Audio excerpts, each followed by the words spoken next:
Okay भनेपछि यसमा स्पेसिफिकेसन्समा हामी धेरै डिटेल त जाँदैनौँ, पनि जनरली स्पेसिफिकेसन के हो, यसको इम्पोर्टेन्स के हुन्छ, कस्तो प्रकारले लेखिन्छ, आइटमहरू कसरी एक्सप्रेसन गर्ने, कोलाई यो काम लाग्छ, यी कुराहरू आउँछन्। समग्र रूपबाट हेर्नुपर्दा सबै स्टेक होल्डरहरूलाई आफ्नो ड्युटी, रोल एन्ड रेस्पोन्सिबिलिटी निभाउनको लागि स्पेसिफिकेसन नै आधार हो है। सबै स्टेक होल्डर्सहरूलाई भनेको अर्थ उनीहरूलाई पनि एउटा कसरी ट्र्याकिङ गर्ने, के एक्सपेक्टेसन गर्ने भन्ने कुरा स्पेसिफिकेसनले नै बोल्छ उनीहरूलाई।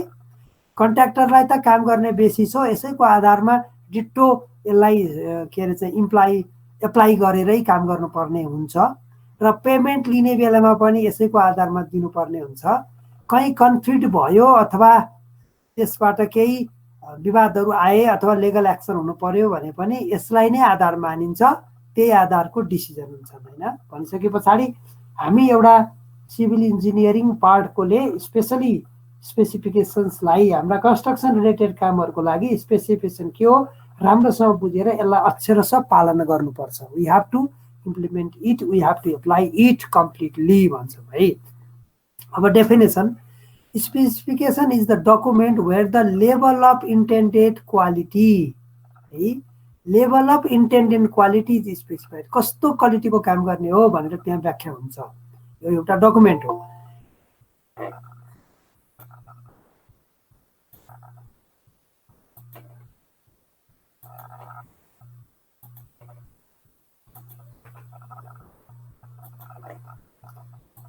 ओके भनेपछि यसमा यो डकुमेन्टमा इट इज क्लियर कन्साइज डिस्क्रिप्सन्स, मैले अलिकति किवर्डहरूलाई हाइलाइट गरेको छु।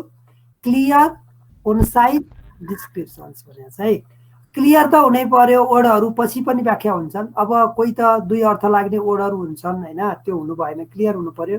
कन्साइज एकदम छोटो मिठो हुनु पर्यो, एकदम छोटो हुनु पर्यो, तर व्याख्या नै गर्नु पर्यो होइन, कि अलिकति डिस्क्रिप्सन पनि हुनु पर्यो अफ मेटेरियल एन्ड वर्कम्यानसिप, चिजको बारेमा र काम गर्ने प्रक्रियाको बारेमा, including the methods of construction and precautions to be taken होइन, त्यो पनि यसले लिने नै भयो। It is a specific descriptions of a particular subject, कुनै सब्जेक्टको डिस्क्रिप्सन्स हो। And engineering specification contains detail descriptions of all the workmanship and material, यो कुरा माथि पनि आएको छ होइन। हाम्रो त इन्जिनियरिङ स्पेसिफिकेसन्स हो होइन, त्यसमा detail descriptions of all workmanship होइन, कामको प्रक्रिया एन्ड मेटेरियल देखाउँछ, which are required to complete an engineering project in accordance with its drawing and details होइन, ड्रइङ डिटेल्स अनुसारको हुनुपर्छ भन्ने कुराहरू डिस्क्रिप्सनको एउटा स्पेसिफिकेसनको डेफिनेसन दियौँ होइन। यसका कुनै पनि चिजको डेफिनेसन बुझ्नका लागि यसको प्रिन्सिपल्स के हो, यसको अब्जेक्टिभ के हो, यसले के चिजलाई आधार बनाएर अगाडि बढ्छ भन्ने कुरो थाहा हुनुपर्छ। यसको प्रिन्सिपल्स थाहा भयो भने यसको मोटो थाहा हुन्छ होइन। अब डिस्क्रिप्सन अफ मेटेरियल्स, हुन त डेफिनेसनमा पनि चिजहरू आएको छ यहाँ होइन, वर्कम्यानसिपको छ, अनि त्यसपछि इन्टेन्डेड क्वालिटी कस्तो हुन्छ भन्ने कुरा आयो जस्तै, किनभने क्वालिटी रिलेटेड टु मेटेरियलको डिस्क्रिप्सनमा भर पर्छ होइन, कस्तो मेटेरियल युज गर्छौँ त्यसको आधारमा रहन्छ डिस्क्रिप्सन अफ मेटेरियल्स। यसले मेटेरियलको क्लियरली डिस्क्रिप्सन दिन्छ। The quality and size of materials required to do an item of work shall be fully described for checking up at site according to the binding provided in specifications होइन। Quality and size of materials होइन, कुन साइजको हो, जस्तो rod भन्यो 10 mm 12 mm 14 mm त्यसकोहरू भयो, अनि त्यसका क्वालिटी कुन क्वालिटीको हो, कस्तो रड राख्ने हो, सिमेन्टको क्वालिटी कुन हो, यी कुराहरू देखाउने हो डिस्क्रिप्सन अफ मेटेरियल्स। यो बुझ्यो भने भइहाल्यो। वर्कम्यानसिप कामको प्रक्रियाहरू के हुनसक्छ भन्ने कुरो यसले बताउँछ।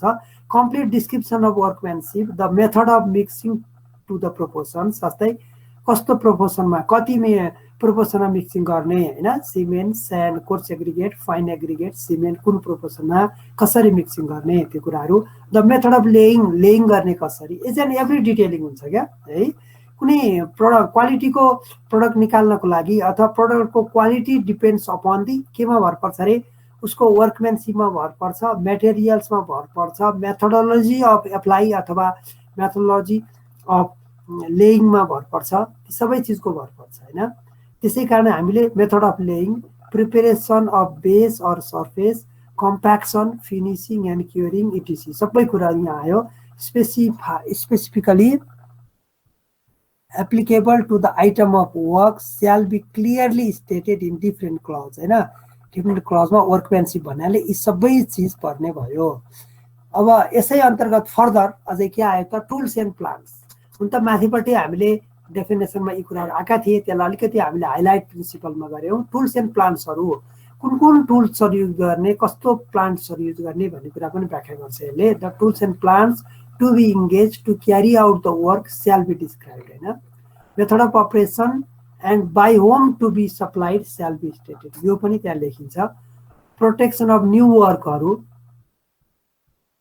the method of protection of new works against damage or method of curing if required the test of completed work if necessary shall be described in separate clauses त्यो पनि छुट्टै व्याख्या गर्नुपर्छ भन्यो त्यस्तै expression while writing a specification effort shall be made to express the requirements of the specification clearly and in concise form avoiding repetition and unusual words हैन avoiding repetitions and unusual words हैन हाम्रो युजमा नआएका वर्डहरु जस्तो कस्तो हुन्छ भने कानुनी रूपबाट यो कस्तो ड्युअल नेचर लाग्ने खालकोले पनि त्यसले पनि हामीलाई कन्फ्लिक्ट ल्याउँछ त्यस्तै किसिमबाट वर्डहरुको रिपिटिसन गर्नु भएन कन्साइज हुनु पर्यो हैन जब चाहिँ रिपिटिसन हुन थाल्यो भने के हुन्छ यो लेन्थी हुन्छ त्यसकारण त्यो पनि राख्नु भएन the styles of tense shall remain same throughout हैन जस्तो टेन्स पनि same throughout shall be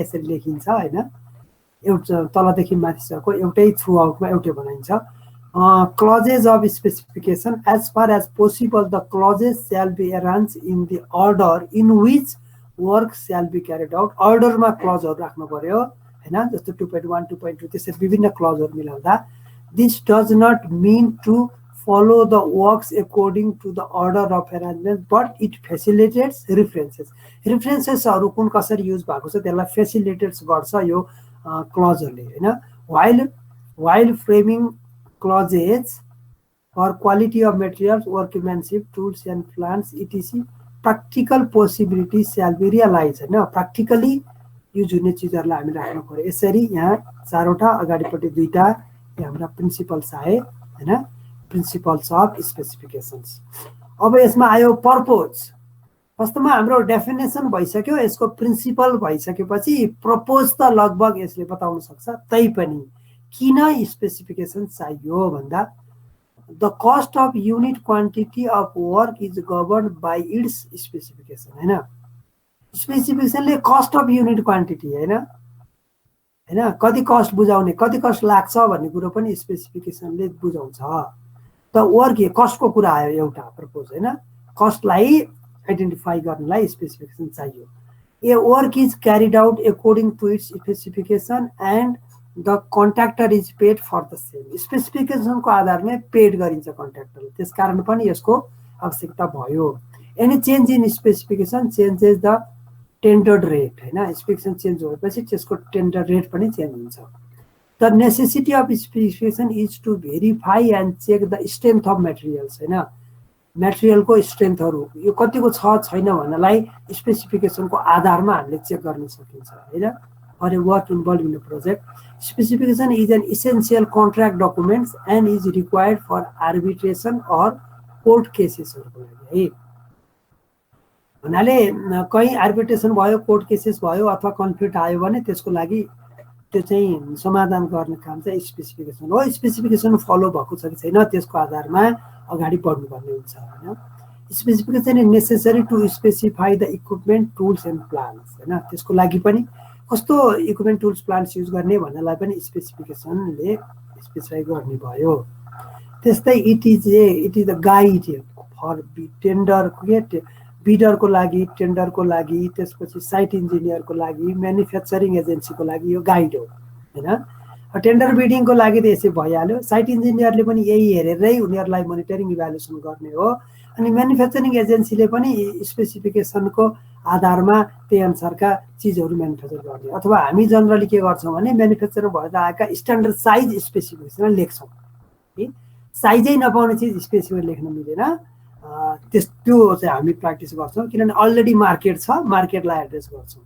है एउटा तर गर्ने कुरा के हो त भने स्पेसिफिकेसनको आधारमा हाम्रो म्यानुफ्याक्चरिङ एजेन्सी पनि त्यही आधारमा अगाडि बढ्छन् है। त्यही जुन जुन स्पेसिफिकेसन स्पेसिफाई हुन्छन्, जुन जुन चलाउनु पर्ने हुन्छ त्यसको आधारमा म्यानुफ्याक्चर गर्छन्। अब जस्तो क्वालिटी नभएको चिजहरूलाई म्यानुफ्याक्चर गरेर मार्केटले लिँदैन, किनभने त्यो चिज युज गर्न मिल्दैन कन्स्ट्रक्सनमा। त्यस कारणबाट यिनीहरूको लागि गाइड हो, सबैको लागि गाइड हो। ओनरको लागि पनि एउटा गाइड हो, कन्ट्र्याक्टरको लागि गाइड हो, म्यानुफ्याक्चरको लागि गाइड हो, सबैको लागि गाइड हो है। अब स्पेसिफिकेसनको टाइप्स कति प्रकारका हुन्छन् त भन्दा यसमा हामी बेसिकली त एउटा कन्ट्र्याक्ट स्पेसिफिकेसन मेजर स्पेसिफिकेसन यही नै हो, जुन हामीले कन्ट्र्याक्टमा अथवा कन्स्ट्रक्सन प्रोजेक्टमा युज हुने स्पेसिफिकेसन हो।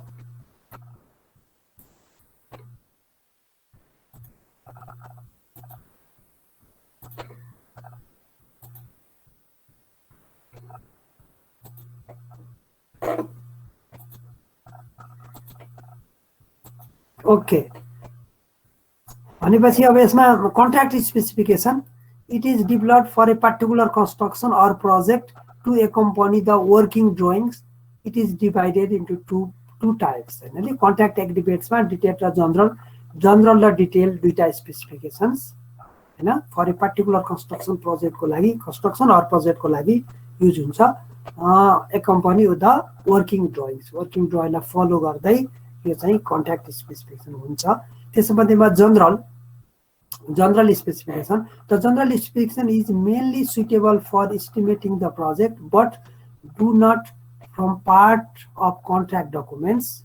भनेपछि त यो एस्टिमेटिङ अफ प्रोजेक्टको लागि नै काम गर्ने भयो। It states in brief description of various items of work specifying materials proportions qualities. यी कुराहरू चाहिँ जनरल स्पेसिफिकेसनले देखाउँछ।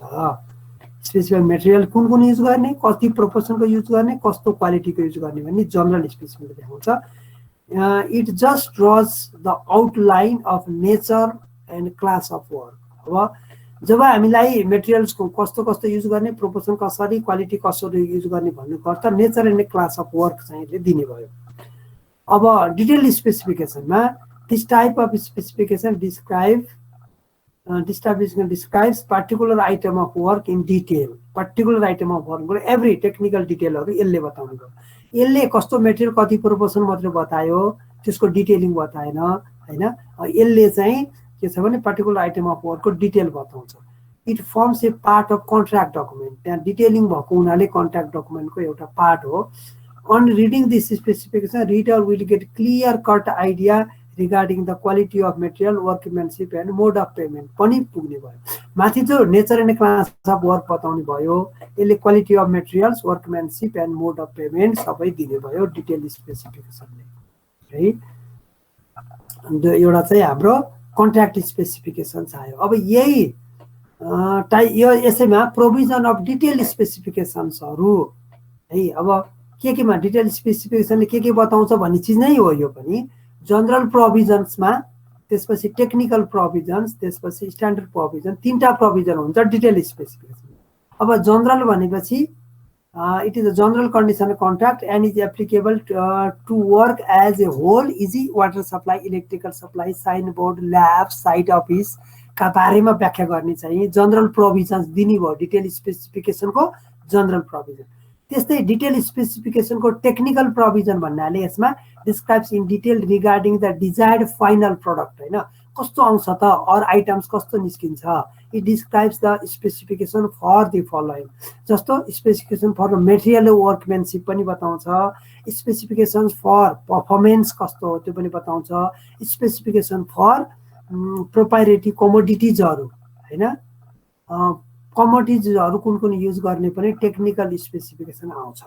त्यस्तै स्ट्यान्डर्ड प्रोभिजन्समा it cover the specific material or group of मेटेरियल्सहरू चाहिँ यस अन्तर्गत आउँछ, यो डिटेल स्पेसिफिकेसनकै व्याख्या हो। त्यस्तै 2 नम्बरमा हामीले के गर्यौं, पहिलो हेरेको थियौं कन्ट्र्याक्ट स्पेसिफिकेसन। अगाडि हेरौँ त, यहाँ आएको थियो ए नम्बरमा कन्ट्र्याक्ट स्पेसिफिकेसन हैन। तर हाम्रो सिलेबसमा भनेको त त्यही कन्ट्र्याक्ट स्पेसिफिकेसनको जनरल स्पेसिफिकेसन र डिटेल स्पेसिफिकेसन, यो दुईटाको बारेमा हो हामीले पढ्ने। तैपनि हामीले यसलाई अझै हेर्ने हो भने पहिलो कन्ट्र्याक्ट स्पेसिफिकेसन, यो स्ट्यान्डर्ड स्पेसिफिकेसन है दोस्रो नम्बर। त्यस्तै ओभरअल पर्फर्मेन्स स्पेसिफिकेसन छ, म्यानुफ्याक्चरर्स स्पेसिफिकेसन छ, यी प्रकारका छन्। तैपनि हाम्रो कन्स्ट्रक्सन प्रोजेक्टको बेसिक भनेको अगाडिपट्टिको छ कन्ट्र्याक्ट स्पेसिफिकेसन नै हो। अनि स्ट्यान्डर्ड स्पेसिफिकेसनमा it is prepared and published by national standard अर्गनाइजेसनले प्रिपेयर एन्ड पब्लिस गर्छ, स्ट्यान्डर्ड नर्म्सको रूपमा देखाउँछ यो है। It cover the specific material or group of materials used by the specific trade or segment of construction industry, जस्तो Indian standard, Nepali standard होइन, अब इन्टरनेसनल स्ट्यान्डर्ड समवाट, यी चाहिँ स्ट्यान्डर्ड स्पेसिफिकेसन हो। उनीहरूले एउटा कोडको रूपमा दिन्छन्, त्यसलाई फलो हामी पनि गर्छौँ, अरूले पनि गर्छन् है, त्यो चाहिँ स्ट्यान्डर्ड स्पेसिफिकेसन भयो।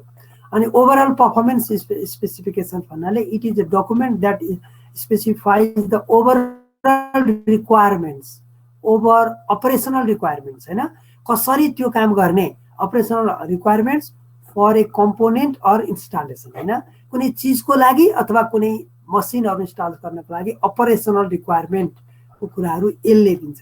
It tells the contractor what the final installed product must be capable of doing होइन, final installed product must be capable of doing, केमा युज हुन्छ भन्ने कुरा ओभरअल पर्फर्मेन्स स्पेसिफिकेसनले दिने भयो होइन।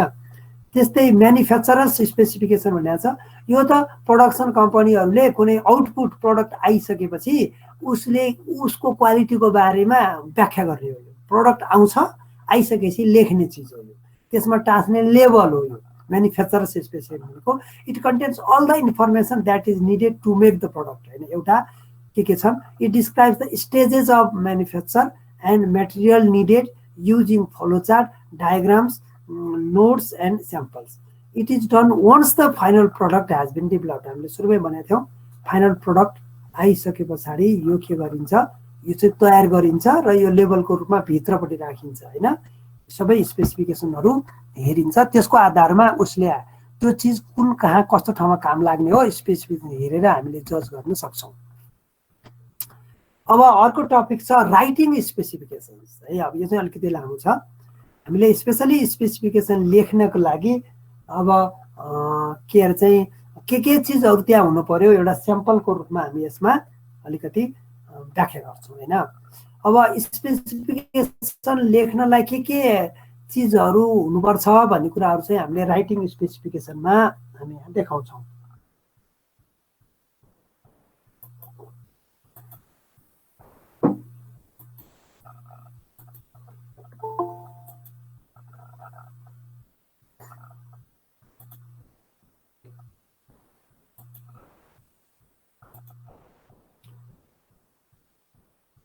ओके भनेपछि स्पेसिफिकेसन ल्याङ्ग्वेज भनेपछि dual meaning word should be avoided and the language should be simple and easy to understand होइन।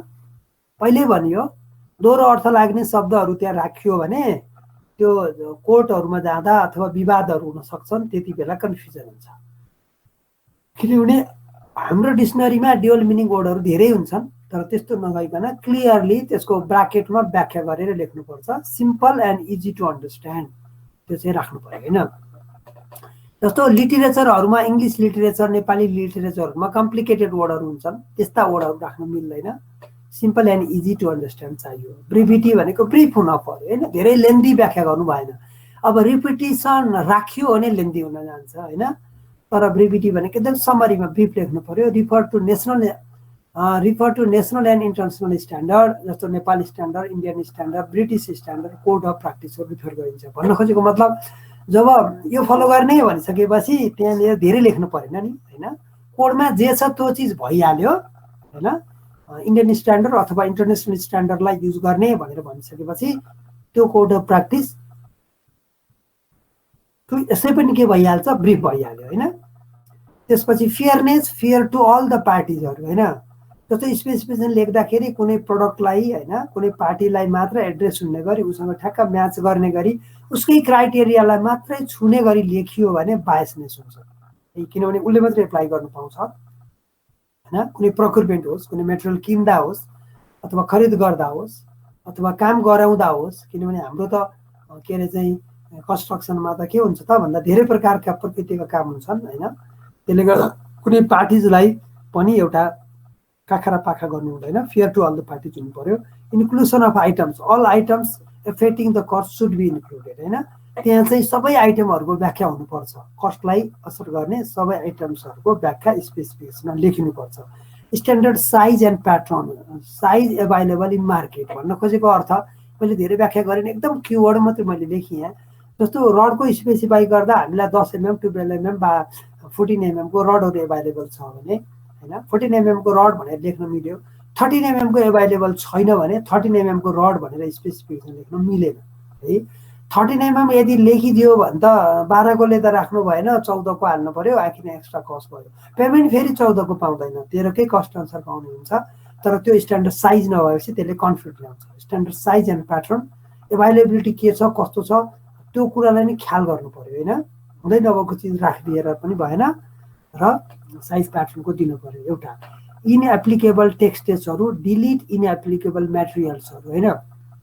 जुन चिजहरू एप्लिकेबलै हुँदैनन् त्यो चिजहरू त्यहाँ लेखिदिनु हुँदैन होइन। इनएप्लिकेबल टेक्स्ट भन्ने बित्तिकै डिलिट इनएप्लिकेबल मेटेरियल्सहरू होइन, युज नहुने चिजहरूलाई हामीले के गर्ने, डिलिट गरिदिनु।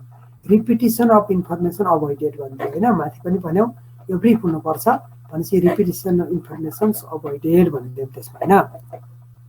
त्यस्तै किसिमबाट specification should be prescribed the desired quality of material, strength etc होइन। Specification should be prescribe the desired quality of materials, strength यसले देखाउनु पर्छ। स्पेसिफिकेसन इन प्याराग्राफ होइन, एउटा प्याराग्राफमा छुट्याएर लेख्नुपर्छ होइन, एउटा प्याराग्राफमा लेख्नु पर्यो होइन। भनेको अर्थ पोइन्टमा लेख्न मिलेन है, प्याराग्राफमा लेख्नु पर्यो भन्छ है। ओके, त्यस्तै किसिमबाट अझै स्पेसिफिकेसन अफ मेटेरियल्स, यसै मध्येमा है हामीले देखाएको के हो भने स्पेसिफिकेसन ल्याङ्ग्वेज कस्तो, ब्रेभिटी कस्तो, fairness, inclusion, standard size, applicable, प्याराग्राफमा लेख्ने भन्यो भने अब यसैमा राइटिङ स्पेसिफिकेसन अन्तर्गत स्पेसिफिकेसन अफ मेटेरियल्स, जस्तै मेटेरियलको लेख्नु पर्दा फर एक्जाम्पलको रूपमा हामीले अलिअलि देखाएको छौँ, धेरै देखाएको छैनौँ। यी चिजहरू तपाईँलाई कुनैको स्पेसिफिकेसन ठ्याक्कै लेख्दाखेरि यी चिजहरू काम लाग्छन् है। जस्तै हामीले अर्थ वर्किङ फाउन्डेसनको स्पेसिफिकेसन होइन, पिसिसीको ब्रिक वर्कको पिसिसीको के अरे चाहिँ स्पेसिफिकेसन होला अथवा आरसिसीको स्पेसिफिकेसन लेख्नुपर्ने होला। ती चिज हुँदाखेरि यी कमन स्ट्यान्डर्ड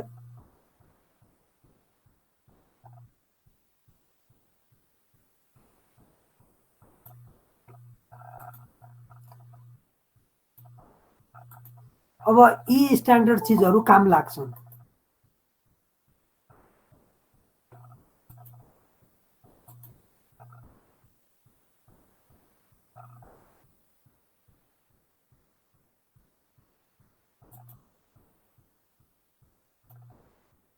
ओके,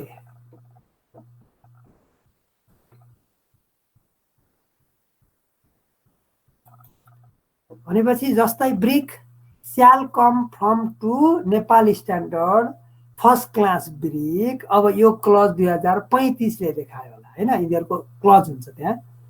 त्यस्तै किसिमबाट कोडहरू हुन्छन्, फर्स्ट क्लास ब्रिज बस है। सिमेन्ट अनलेस स्पेसिफाइड, यदि कुनै तोकिएको छ हार्ड एन्ड हार्ड के अरे ऱ्यापिड के अरे चाहिँ सेटिङ गर्ने खालको सिमेन्ट चाहियो अथवा विभिन्न क्वालिटीको, अब अलिकति धेरै जाडोमा हुने खालकोलाई कन्डिसन छ कि अथवा धेरै गर्मी ठाउँ छ कि त्यो अनुसारका फरक फरक हुन्छन् भने केही बताएन भने ordinary Portland cement, Nepali standard 2041 भने Nepali standard ordinary Portland cement use गर्छ। स्यान्ड भन्यो जस्तो इन्डियन स्ट्यान्डर्ड 383 1963 को बतायो होइन। त्यस्तै वाटर, पोर्टेबल वाटर, जस्तो मैले भने अर्डिनरी पोर्टल्यान्ड सिमेन्ट भने जस्तै पोर्टेबल वाटर, यी कमन वर्डहरू हुन्, कमन टर्म्स हुन्। हामीले अरू अरू स्पेसिफिकेसन लेख्दा पनि है मैले भने जस्तो के अरे चाहिँ पिसिसीको स्पेसिफिकेसन लेख्दा पनि सिमेन्ट कस्तो हुनुपर्ने, वाटर कस्तो हुनुपर्ने, स्यान्ड कस्तो हुनुपर्ने, ती कुराहरू यिनले काम लाग्छ। जस्तो पोर्टेबल वाटर होइन भनेको ड्रिङ्किङ गर्ने योग्य वाटर, अब त्यो धेरै एसिड भएको नि भएन, धेरै बेस भएको पनि भएन, should be use for mixing and curing होइन। मिक्सिङ एन्ड क्युरिङलाई पोर्टेबल वाटर चाहियो होइन। यो मेटेरियल्सको भयो। त्यस्तै कम्बिनेसन अफ मेटेरियल्स बनाउनु पर्दा, मिसाउनु पर्दा है, प्रोपोर्सन मेजरमेन्ट बाई भोल्युम हुन्छ, बाई वेट हुन्छ होइन। अब सानसानोमा त हामीले भोल्युमबाट हेर्छौँ, तर ठुलो ठुलो कन्स्ट्रक्सनलाई भोल्युमले होइन वेटबाट दिनुपर्छ है, किनभने वेटको चाहिँ मोर एप्रोप्रिएट मेथड हो होइन। सानो सानो केसमा भोल्युम पनि लिन सकिन्छ त्यो मेजरमेन्टको पर्सन्स होइन, नत्र भने त्यो भोल्युम नापेर भन्दा त ठुलो ठुलो हामीले के हुन्छ वेटबाट हेर्दै होइन कति केजी चाहियो त्यसरी हामी राख्छौँ। मिक्सिङ बाई मेसिन्सले मिक्सिङ गर्नुपर्दा drum shall be rotated at least 2 minutes होइन। मतलब धेरै बढी मिक्सिङ गर्न पनि राम्रो हुँदैन, तैपनि कम मिक्सिङ भयो भने प्रोपरली त्यो कन्क्रिट के बन्दैन भनेदेखि एउटा स्मुथ पेस्टको रूपमा बन्दैन। त्यही भएर drum shall be rotated at least 2 minutes भन्यो। ह्यान्ड मिक्सिङमा only for less than 1 cubic metre होइन। 1 क्युबिक मिटर भन्दा बढीको भयो भने मेसिन मिक्सिङ गर्नुपर्छ, किनभने लार्ज भोल्युमलाई ह्यान्ड मिक्सिङ गर्दा त्यो प्रोपर खालको प्रोपोर्सन्सहरू होइन, सिमेन्ट कोर्स एग्रिगेट फाइन एग्रिगेटहरू राम्रोसँग मिसिएको हुँदैन, होमोजिनियस मिक्सर बन्दैन है, त्यो कुराहरू आउँछ। फेरि मिक्सिङमा पनि ह्यान्ड मिक्सिङ गर्दा पनि हामीले पुरै त्यसलाई ड्राईलाई मिक्स गरेर अनि बल्ल वाटर राख्ने होइन। कोही कोहीले के गर्छ सजिलो हुन्छ भन्यो अनि अलि पानी हाल्दै मिक्सदै गर्छ, त्यस्तो होइन। कम्प्लिटली उसलाई चाहिँ ड्राईमा मिक्सिङ गर्ने, कोर्स एग्रिगेट फाइन एग्रिगेट सबै स्यान्ड होइन के चाहिँ अब सिमेन्ट, त्यसलाई चाहिँ ड्राईमा मिक्सिङ गर्ने, राम्रोसँग मिक्सिङ गर्दा होमोजिनियस मिक्सर बन्छ अनि पानी हाल्ने। यदि सुरुमै पानी हालिदियो भने के हुन्छ भने सिमेन्ट कोही ठाउँमा पग्लिसक्छ, त्यो हुन्छ कोही ठाउँमा स्यान्ड मात्रै हुन्छ, कोही ठाउँमा कोर्स एग्रिगेट मात्रै हुन्छ, त्यस्तो खालको होमोजिनियस मिक्सर बन्दैन। त्यसले हाम्रो डिजायर्ड क्वालिटी अथवा डिजायर्ड स्ट्रेन्थ गेन गर्न सक्दैन, ती कुराहरू हुन्छन्। अब मैले एकदम सर्टकटमा किवर्ड मात्रै राखेको छु यहाँ। Preliminary work prior to laying construction installation होइन। जस्तो कुनै लेइङ गर्नु अथवा हामीले कन्क्रिट लेइङ गर्नु अगाडि अथवा कन्स्ट्रक्सन गर्नु अगाडि इन्स्टलेसन गर्नु अगाडिको प्रिलिमिनरी वर्कहरू के हुनसक्छ भन्ने कुराहरू आए। त्यसको स्पेसिफिकेसनमा के होला, ब्रिक सोक इन वाटर एटलिस्ट 2 आवर्स भनेको छ है। 2 घन्टा कम्तीमा 2 घन्टा अगाडिसँग इँटालाई भिजाउनु पर्यो। अब हाम्रो त के गर्छ यहाँ जनरली सर्र पानी अलिअलि फर्र पठाइदियो, त्यो इँटा ल्याएर अनि लगाइदियो। त्यो हुँदा के हुन्छ राम्रोसँग उसले पानीमा भिजेको हुँदैन, नभिजिसके पछाडि पछि स्ट्रेन्थ आउँदैन। सिमेन्ट जब हामीले वाल लगाउँछौँ, वाल लगाउने बेलामा त्यहाँ जोइन्ट राम्रोसँग क्रिएट हुँदैन, त्यसपछि त्यो के हुन्छ भने कमजोर बन्छ, चाँडै नै चर्किने फुट्ने वालहरू चर्किने कारणहरू त्यो हो। एटलिस्ट 2 आवर्सको सोक पनि बाहिरबाट पानी फर्र हालिदिन्छ, त्यस्तो गर्ने हुँदैन। त्यसलाई पानीका के हुन्छ भने ट्याङ्कहरूमा त्यसलाई डुबाएर है, तिनीहरूलाई डुबाएर त्यसपछि राख्ने हो सोक भनेको छ नि है। बाहिरबाट पानी पठाउनु मात्रै होइन, भिजाउनु पर्यो कम्प्लिटली होइन, त्यसलाई डुबाउनु। हजुर हस्, आज आउने काम स्लो आउने काम भयो है, सबै आयो। आउने काम आज अलि स्लोमै भयो। ओके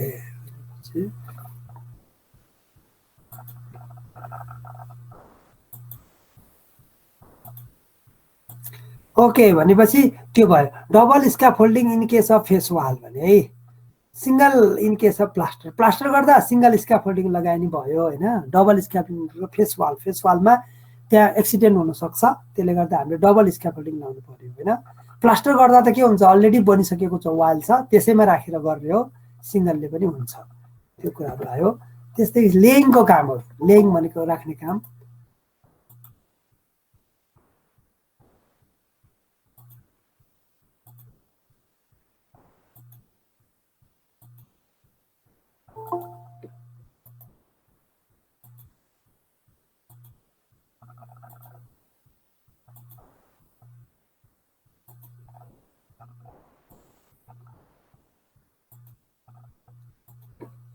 ओके अब लेइङको काम फ्रग अपवार्ड। अब यो ब्रिक लेइङको काम हो, फ्रगलाई अपवार्ड राख्नु पर्यो। इङ्ग्लिस बर्न स्याल बी युज जनरली। अब हामीले अगाडिपट्टि ब्रिक ल्यान्डहरू पढ्दा प्लम्बिङको के पढ्यौँ के अरे, त्यति बेला पनि हाम्रो युज भएको छ यो। Brick work should truly line thump होइन, प्लम्ब भनेको अर्थ प्लम्ब राखेरै होइन, नत्र भने फेरि त्यो ठ्याक्कै भर्टिकल हुँदैन, प्लम्ब युज गरेरै गर्नुपर्ने हुन्छ। त्यसपछि जोइन्ट 12 mm होइन, 12 mm को जोइन्ट राख्नै पर्यो ताकि त्यसले बन्डिङ राम्रो हुन्छ। युनिफर्म रेजिङ 90 सेन्टिमिटर होइन। युनिफर्म रेजिङ भनेपछि जस्तो 90 सेन्टिमिटरको वाल लगायो, इँटा लगायो, एकैचोटि 1.5 मिटर 2 मिटर 3 मिटरको वाल लाउनु भएन होइन। एकचोटि जाँदा 90 सेन्टिमिटरसम्म लगायो होइन। जस्तो किसिमबाट हामीले कास्टिङ गर्दा के भन्छ त्यो चाहिँ कलुमहरूको कास्टिङ गर्दा पनि एकैचोटि 3-4 फिटलाई एकैचोटि गर्न मिलेन है। जस्तो अब के अरे चाहिँ 90 सेन्टिमिटर भनेपछि कति भयो 3 फिट जस्तै भयो होइन 3 फिट जति लानु मिल्यो है 1 मिटर भनेपछि भनेपछि त्यसरी चाहिँ त्यति लानु मिल्यो। अब टेस्ट इफ एनी टेस्ट छ भने केही टेस्ट गरेर मात्रै काम गर्नु पर्यो होइन। क्लिनिङ इन कम्प्लिसन काम कम्प्लिट भइसकेपछि क्लिनिङ गर्न पर्यो। जस्तै वालको काम गर्यो त्यसका बन्डहरू सबै क्लिनिङ गरेर त्यहाँ भएको के भन्छ सिमेन्टहरू फुसफास निकाल्नु पर्यो होइन भने लाइनहरू क्लियर गरिदिएन भने हेर्दा रफ हुन्छ पछि जाँदैन क्लिनिङ इन। त्यसपछि अब त्यो जस्तो के हुन्छ हाम्रो जोइन्टमा के गर्छ त पछि त्यसलाई तुरुन्तै त्यसलाई चाहिँ क्लिनिङ गरेर त्यहाँनिर सिमेन्टहरू भरिदियो भने अनि बलियो पनि हुने भयो cleaning in completion. Protection from hit cold and rain होइन। अब त्यो हाम्रो चाहिँ त्यहाँ चाहिँ काम गरिसकेपछि कुनै तातोले असर गर्ने होला अथवा चिसोले असर गर्ने होला अथवा पानीले असर गर्ने छ भने पनि त्यसलाई प्रोटेक्सनको व्यवस्था गर्नु पर्यो। Curing 40 days after completion of the work we have to cure 14 days किन कन्क्रिट वर्कको वास्तवमा कन्क्रिटको स्ट्रेन्थ गेन गर्ने के अरे चाहिँ चिज भनेकै पानी हो होइन। जति हामीले रेगुलरली क्युरिङ गर्छौँ पानी राख्छौँ त्यो बढिरहेको हुन्छ। हुन त कन्क्रिटको स्ट्रेन्थ फरिभर बढी नै रहन्छ होइन बढी नै रहन्छ भन्छौँ होइन। तैपनि 14 दिनसम्म र म्याक्सिमम 28 डेमा त म्याक्सिमम 98% के अरे चाहिँ स्ट्रेन्थ उसले गेन गरिसक्छ। त्यसपछि बिस्तारै बढ्न त बढ्छ तर फेरि घट्ने पनि आउँछ क्या किनभने आफै डिके भएर जान्छ त्यसको असर बढी पर्छ। अब यदि त्यो असर मिनिमाइज गर्ने भने स्ट्रेन्थ बढी नै रहन्छ भने हामीले थ्योरिटिकल एजुम्सन छ। Curing 14 days। Mode of measurement of the brick work in metre क्युबमा हामीले नापिन्छ। Rate shall include labour scaffolding tools and plans होइन। सो लेबरको स्क्याफोल्डिङको टुल्स एन्ड प्लान्सको रेटहरू छुट्टै त्यहाँ राखिएको हुन्छ। स्पेसिफिकेसनमा हामीले यी चिजहरू देखाउँछौँ।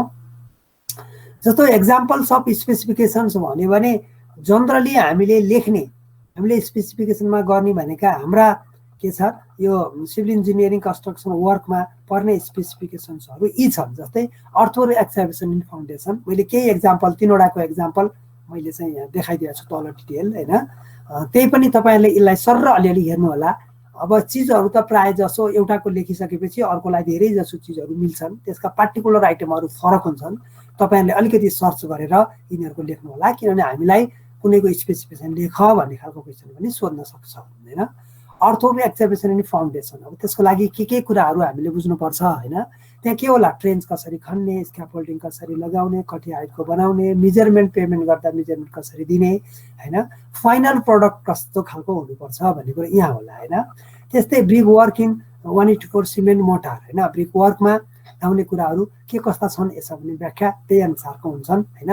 अब इँटाहरू कसरी राख्ने कसरी सुकाउने सिमेन्ट कस्तो पानी कस्तो होइन त्यो कुराहरू यहाँ आउलान्। पिसिसी फाउन्डेसन भन्नाले प्लेन सिमेन्ट यो सिमेन्ट भयो यो कोर्स एग्रिगेट यो फाइन एग्रिगेट यो coarse aggregate in foundation. PCC work फाउन्डेसनमा के हुनसक्छ भन्ने कुराहरू चाहिँ अब यसमा लेखियो पिसिसी।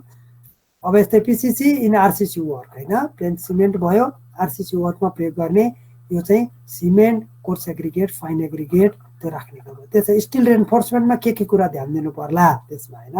अब त्यहाँ बङ्गाउनेदेखि लिएर रेन्फोर्समेन्टको कुरामा अब जोइन्टहरू ल्यापहरू होइन ती कुराहरूका त्यहाँ आउला। वुड वर्क फर डोर्स एन्ड विन्डोज फ्रेमहरू होइन। वुड वर्कमा पनि त्यसका कटिङका कुराहरू जोइन्टका कुराहरू होइन ती चिजहरू त्यहाँ आउने भयो। सिमेन्ट एन्ड प्लास्टर भन्नाले प्लास्टरमा पनि अब कस्तो बेसिकली सिमेन्ट कस्तो स्यान्ड कस्तो प्लास्टरको वर्कपेन चाहिँ कस्तो फिनिस प्रडक्ट फाइनल प्रडक्ट कस्तो हुनुपर्ने यो कुराहरू आउलान् भयो। अब इनामेल पेन्टिङ भनेपछि त जनरली एकचोटि मात्रै लगाएर भएन पहिलोचोटि लगायो पहिला त सफा गर्यो त्यसलाई खाक्सीले त्यसलाई फोरहरू छ भनेदेखि हटायो होइन कुनै के भन्छ रफनेस छ भने त्यसलाई स्मुथ बनायो। त्यसपछि त्यसलाई के गर्यो एकचोटि रङ लगाइसकेपछि फेरि सुकेपछि दोस्रोचोटि तेस्रोचोटि कोटिङ लाउनु पर्ने हुन्छ एकचोटि मात्र हुँदैन। त्यो चिजको स्पेसिफिकेसन्सहरू व्याख्या गरेको हुन्छ। अब स्टोन मेसनरी वर्कहरू लगाउनलाई अब त्यहाँ जालीहरूको स्टोनको मेसनरी बनाउनलाई कसरी स्लोपिङ बनाउने कसरी खन्ने कस्तो खालको अवस्थामा देखाउने त्यो कुराहरू यहाँ आयो। ग्याबियन वाल्सहरू बनाउनको लागि कस्तो किसिमबाट स्लोप दिने कसरी लगाउने जालीहरू कसरी युज गर्ने यी कुराहरू यसरी हाम्रा कन्स्ट्रक्सनमा आउने चिजहरू भनेको यिनीहरू हुन्। यिनीहरूको लागि मैले केही टिपिकल एक्जाम्पल्सहरू व्याख्या गरेको छु। तपाईँहरूले यसमा अरू चिजलाई पनि सर एकचोटि हेर्नु होला। तपाईँले अगाडिपट्टि के हुन्छ अगाडि इस्टिमेटिङमा यिनीहरू थियो कि थिएन होइन त्यो खालको के थियो तैपनि यसमा तपाईँहरूले चाहिँ अलिकति हेर्नु होला, डिटेल जनरल आइडिया लिनुहोस्, त्यसपछि तपाईहरुले सकिहाल्नुहुन्छ है। अब यसैमा मैले specifications for earthwork excavation in foundations भनेर यसको केही डिटेलिङहरु दिने प्रयास गरेको छु। Following specification shall be adapt to for earthwork excavation in foundation. जस्तो एक्सकाभेसन कसरी गर्ने यो कुरा यहाँ बताए है। एक्सकाभेसन काम foundation trenches shall be dug out to the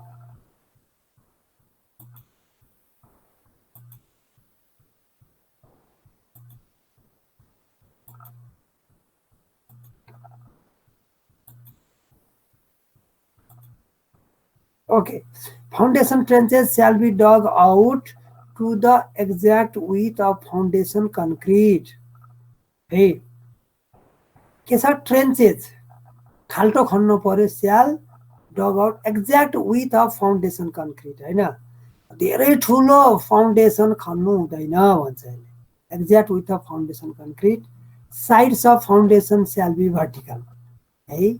sides of foundation, फाउन्डेसनको साइड्सहरु vertical हुनुपर्छ एकदम। जस्तो भनौं न यस्तो छड्के खालको ट्रापेजुअल खालको भन्नु मिल्दैन भन्नु छ।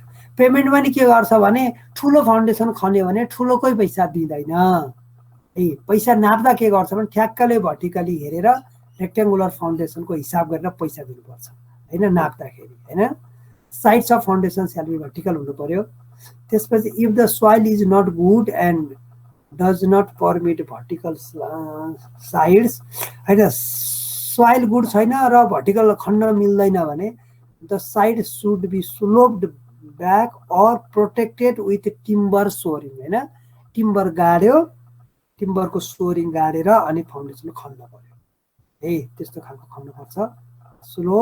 sloped back or protected with timber shoring, shoring timber गाडेर अनि त्यसपछि त्यसको फाउन्डेसन खन्न पर्छ। एक्सकाभेटेड अर्थ shall not be placed within 1 meter 3 feet of edge of the trench हैन। shall not be placed within भनेपछि त 1 मिटर भन्दा बाहिर राख्नु पर्यो, नजिकै राख्नु भएन एक्सकाभेटेड अर्थलाई, किनभने of edges of the trench, ट्रेन्चको छेउमा 1 मिटर भन्दा टाढा राख्नु पर्यो। किनभने नजिकै राख्दा के हुन्छ त भने त्यसले पछि गएर खस्ने, काममा डिस्टर्ब गर्ने, चीजहरुलाई बिगार्ने काम गर्दै जाँदा पछि हैन एक्सिडेन्ट हुने धेरै कुराहरु हुन्छन्। त्यो भन्दा पनि क्वालिटीमा ह्याम्पर गर्न सक्छ। त्यसले गर्दा यसलाई चाहिँ 1 मिटर भन्दा टाढा राख्नु पर्यो खनेको माटोलाई है। यो अगाडि हामीले देखाएको एक्सकाभेसनको मात्र काम हो। अब फिनिश अफ ट्रेन्च, ट्रेन्च त खने कसरी फिनिश गर्ने? The bottom of the foundation trench shall be perfectly levelled both longitudinally and transversely हैन। भनेपछि यसमा bottom of the foundation shall be perfectly level सम्म बनाउनु पर्यो, यति हो मेन कुरा है। The sides of trenches shall be dressed perfectly vertical from bottom up to the least thickness of the loose concrete so that concrete may be laid to the exact width as per design हैन। The sides of the trench shall be dressed perfectly vertical from bottom up to the least thickness भनेपछि हामीले sides of the trench dress perfectly बनाउनु पर्यो ट्रेन्चलाई है। Bed of trench shall be lightly watered and well rammed हैन। जस्तो अब तल खने नि, खनेपछि अलिअलि पानी राखेर र्यामड गर्नु पर्यो, त्यतिकै थिच्यो भने राउन्डसँग कम्प्रेस हुँदैन हैन। लाइटली वाटर राखेर त्यसलाई के गरे राम्रोसँग थिच्नु पर्यो भन्छ। नत्र त के हुन्छ त्यहाँ गएर हामीले कन्क्रिटिङ लेइङ गर्ने बेलामा चाहिँ के हुँदैन, त्यो चाहिँ फेरि पछि भासिन्छ हैन। त्यसले गर्दा र्यामड गर्नु पर्यो। अब excess digging if done through mistake, excess digging भनेको त बडी ट्रेन्चेस हुँदाखेरि mistake shall be filled with concrete at the expense of the contractor, त्यसको पैसा के अरे ओनरले दिँदैन हैन। बडी खनेकाको बडी खनेर ठुलो बनायो भने है स्पेसिफिकेसनमा लेखेको भन्दा बडी बनायो भने त्यसको पेमेन्ट ओनरले तिर्दैन भन्यो। किनभने हामीलाई यति बाई यतिको फाउन्डेसन भन्यो, तलले ठुलो बनाइदियो हैन, त्यो चाहिँ मिल्दैन भन्यो, पैसा पेमेन्ट क्लेम गर्न मिल्दैन। Soft defective spots shall be dug out and removed and filled with concrete or with stabilized soil भन्नाले कोही डिफेक्टिभ स्पट्सहरु हुन्छ के, ताकि अलि दलदल जस्तो हैन, एउटा युनिफर्म खालको क्ले छ, कही ठाउँबाट अलिकति के छ एकदम दलदल जस्तो छ, एकदम क्ले छ भनेदेखि त्यसलाई के गर्नुपर्छ, त्यसलाई ट्रिट गर्नुपर्छ भन्छ। If rocks or boulders are found during excavation, this shall be removed and bed of trenches shall be leveled and made hard by consolidating earth. अर्थलाई कन्सोलिडेटिङ गरेर रकहरू छ भने त्यसलाई हटाएर लेभल गर्नु पर्यो, ताकि तलमाथि लेभल नबनाइकन ठुलो रहेछ यसलाई मिलाइन भने त्यत्तिकै हाल्दिन, हुँदैन। Foundation concrete shall not be laid before the inspections and approval of the trench by के भन्यो, यो मेजर कुरा छ। Foundation concrete shall not be laid shall not be laid before the inspection and approval of the trench by the engineer in charge, हैन त। भनेपछि हामीले त्यहाँनिर फाउन्डेसन ट्रेन्च त बनायो, बनाएपछि इन्जिनियर इन्चार्जलाई देखाएर एप्रुभ नगरिकन त्यहाँ कन्क्रिट लेड गर्नु भएन, किनभने पहिले नै खनी जस्तो गर्यो, अलिकति ल्यान्ठ्यामठ्याङ पारेर कन्क्रिट हालिदिएर पुर्दियो, ल मैले त बनाइसकेँ फाउन्डेसन सही साइजको बनाएर हालिदिएँ भनेर त्यस्तो गर्नु मिल्दैन, किनभने त्यो त जमिन मुनि छ होइन, पछि खनेर हेर्ने कुरो मिल्दैन। त्यही भएर त्यो काम कम्प्लिट भएपछि कन्क्रिट लेइङ गर्नुभन्दा अगाडि नै त्यसलाई सुपरभिजन गराउनु पर्छ। अब यसमा फाइन्स, यसैको फाइन्स के छ, any trace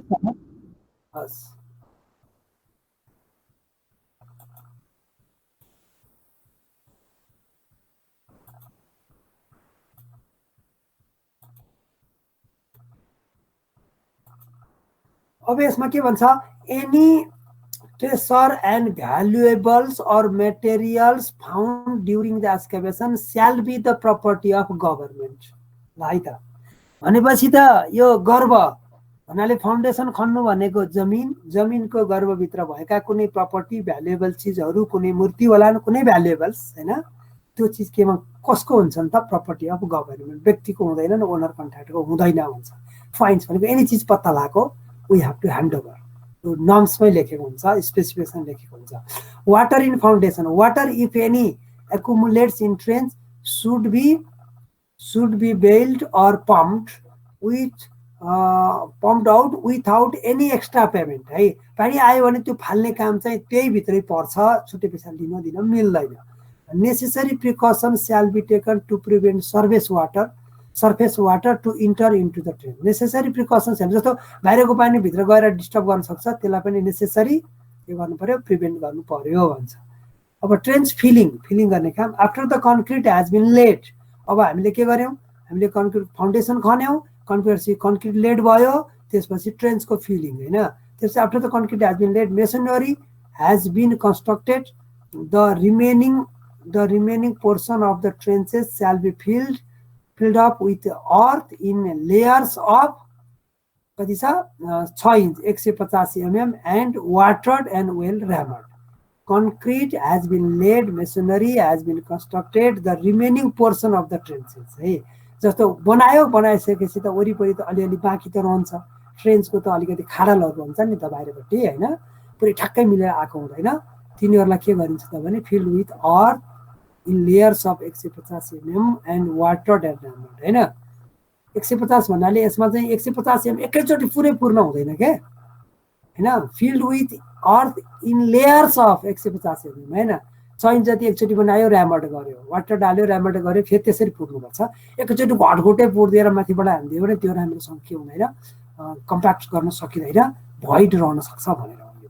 the earth filling shall be free from rubbish, जस्तो अर्थ फिलिङ गर्दा कुनै खालका के हुन्छ रबिसहरु, त्यस्तै किसिमका फोहोरहरु, झन्कटहरु हैन, घाँसपातहरुले पूर्ण हुँदैन, एकदमै कस्तो चाहिन्छ भने राम्रो खालको माटोले पूर्नु पर्छ हैन। जस्तो अब विभिन्न पुरै ठाउँहरुमा हामीले कालो माटो हटाएर ग्राभल के चाहिँ बालुवा भएको, बालुवा मिसिएको त्यो खालको चीजहरु ल्याएर पुर्छ हैन। The earth filling shall be free from rubbish and refuse matters हैन, कुनै फ्याँकेका चीजहरुले पुर्न मिल्दैन।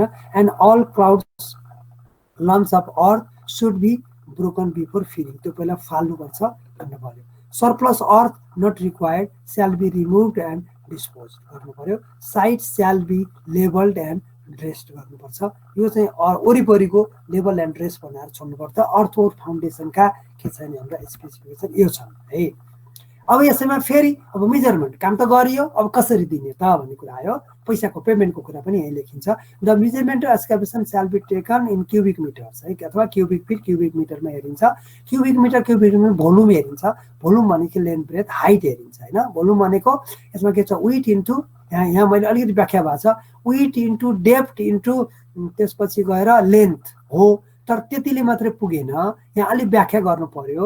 रेक्टेंगुलर ट्रेन्च बटम विथ भन्यो हैन, बटमको वेट है, माथिको त बढी हुनसक्छ होइन, बटमको वेट हेर्ने हो। माथि अलिक ठुलो ट्रापेजियम खालको रहेछ भने त माथिको त धेरै वेट हुन्छ नि, माथिबाट नाप्ने होइन।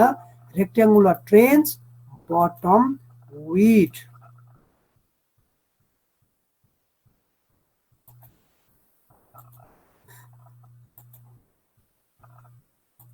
भनेपछि कुन हेर्नु पर्यो त? Bottom. Rectangular trench bottom with vertical depth of foundation from the ground level है, भर्टिकल डेप्थ ग्राउन्ड लेभल है।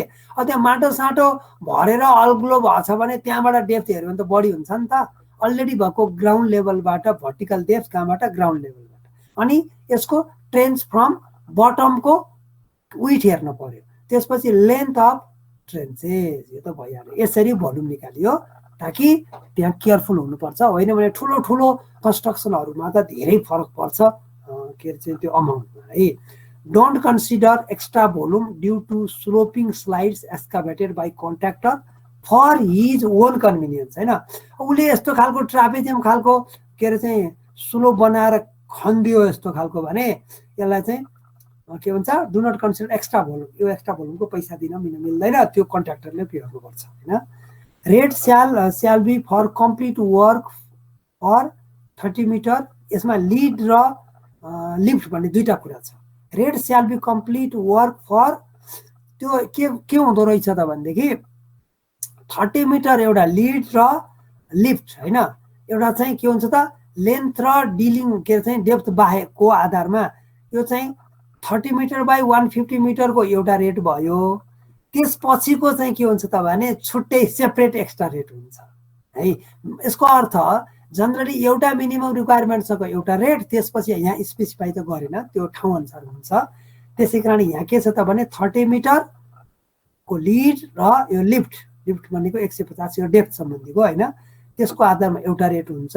Rate shall include all tools plans requirements for complete of the work, सबैको लागि रेट त्यही हो। यति बाई यति भनेको अर्थ त्यो मोटरको पानी तानेको छुट्टै, त्यो ड्यामिङ गरेको छुट्टै, त्यस्तो होइन। Include all tools and plans required होइन, त्यसको लागि एउटै हो, त्यही रेटमा त्यो सबै पर्छ। फर एभ्री एक्स्ट्रा लिड, यो माथिल्लो र तल्लोसँग रिलेटेड छ। For every extra lead 30 metre and every extra lift of 1.5 metre separate extra rate is provided होइन। जस्तो हामीले के भन्छौँ भने 8 आवर्सको जबलाई एउटा स्पेसिफिक रेट दिए जस्तै, ओभर टाइमको छुट्टै भने जस्तै, यो मिनिममको लागि एउटा रेट, त्यसपछिकोलाई एक्स्ट्रा रेट। यसको लागि किनभने धेरै चिज मिलाउनु पर्छ, त्यसले गर्दा अलि बढी हुन्छ। र एक्स्ट्राको लागि के हुन्छ त भने त्यहाँ थोरै चिज मात्रै हुँदा, किन ठुलो ठुलो छ भनेदेखि के हुन्छ भने यतिसम्मको एउटा, त्योभन्दा बढीको एउटा दिन्छ, ताकि पुरैलाई लमसम एउटै रेट हुँदैन। हामीले रेट कति भनेर यहाँ छुट्याएनौँ, त्यो वर्कको प्रकृति अनुसार फरक फरक हुन्छ, त्यसले गर्दा यहाँ छुट्याएनौँ। Specification for earthwork excavation foundation, अझै यसमा के छ भने एक्सकाभेसन एन्ड स्ट्यान्डर्ड सोइल्स। अब सोइल पनि फरक छ है। हामीले के गर्यौँ? पेमेन्टका कुराहरू बतायौँ, मेजरमेन्टका कुरा बतायौँ, त्योभन्दा अगाडि आइटमका कुरा बतायौँ। अब यहाँ के हुन्छ त भने एक्सकाभेसन एन्ड स्याचुरेटेड सोइलमा कस्तो डिफ्रेन्ट काइन्ड्स अफ सोइलमा एक्सकाभेसन हुँदामा रेटहरू पनि फरक पर्छ। Excavation and saturated soil or below sub soil water level shall be taken under a separate item and shall be carried out in the same manner as ever. माथि जस्तै गरी होइन, यसलाई के हुन्छ भने एउटा छुट्टै आइटममा नै हेर्नु पर्ने हुन्छ भन्यो। Pumping of water and removal of slush shall be include in the item, यो आइटममै युज हुन्छ। अब timbering of side trenches if required shall be taken under a separate item and paid separately. Timbering of side trenches होइन, कुनै किन saturated soil छ भने है, त्यहाँ त पानीको मात्रा बढी छ, त्यसको लागि के हुन्छ भने टिम्बरिङ अफ साइड स्ट्रेन्चेस, त्यहाँ अलिक बढी नै इफोर्ट लाग्छ, त्यसको लागि छुट्टै पेमेन्ट गर्नुपर्छ भनेको छ। डिफ्रेन्ट काइन्ड्स अफ सोइल्स,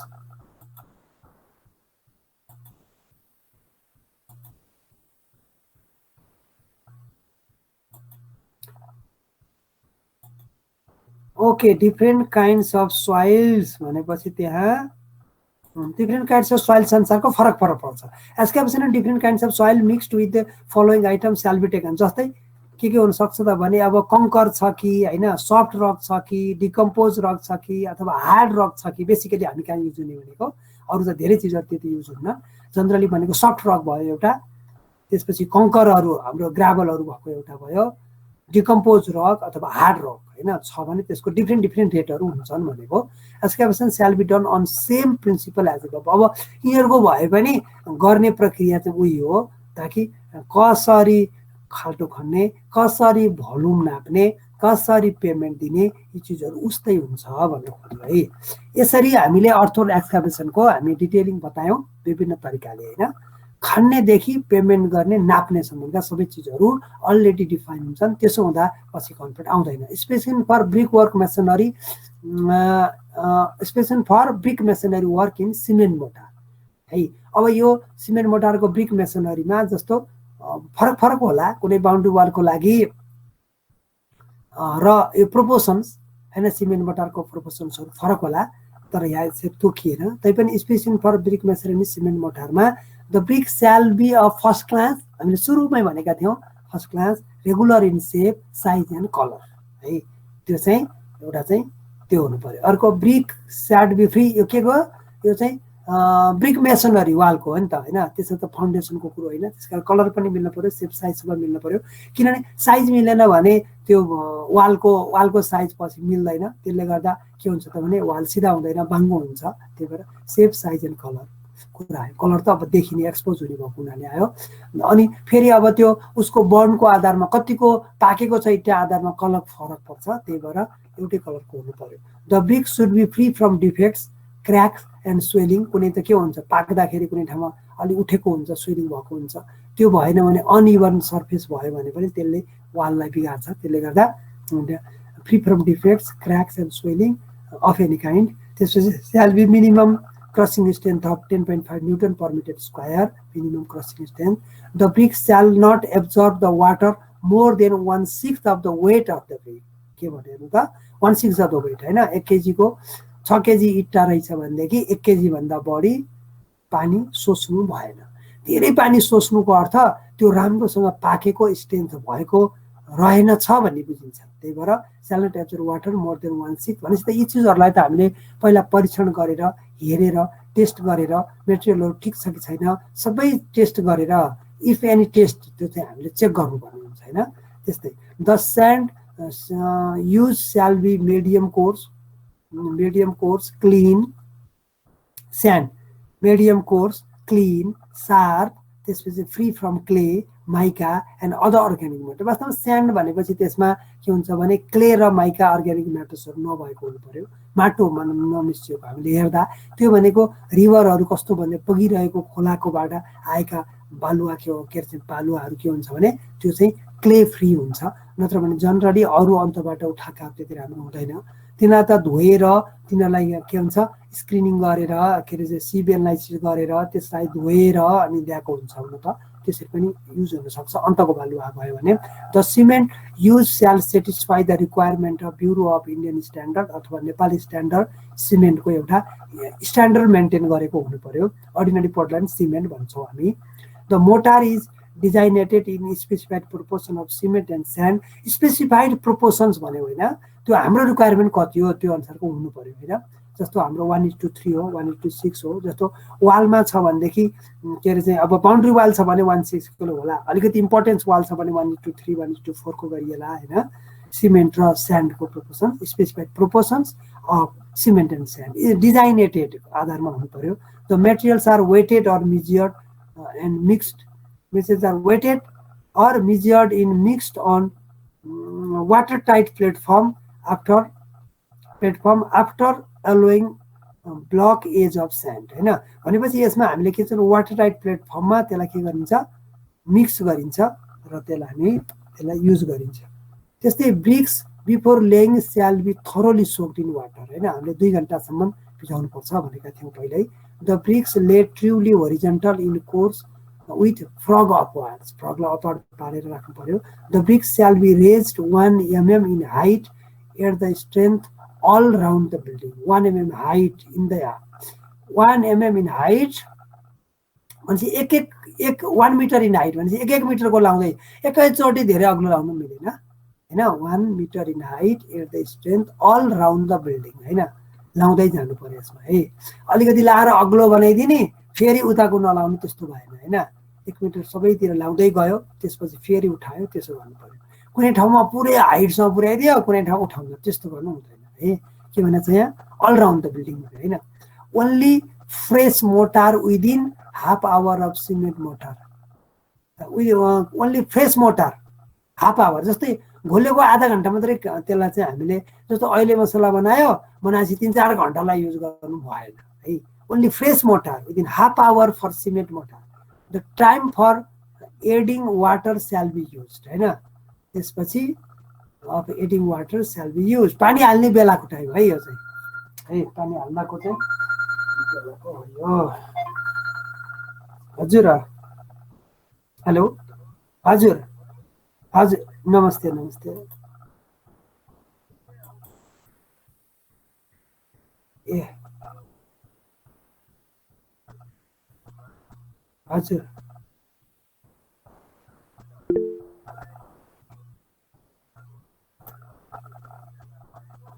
हजुर,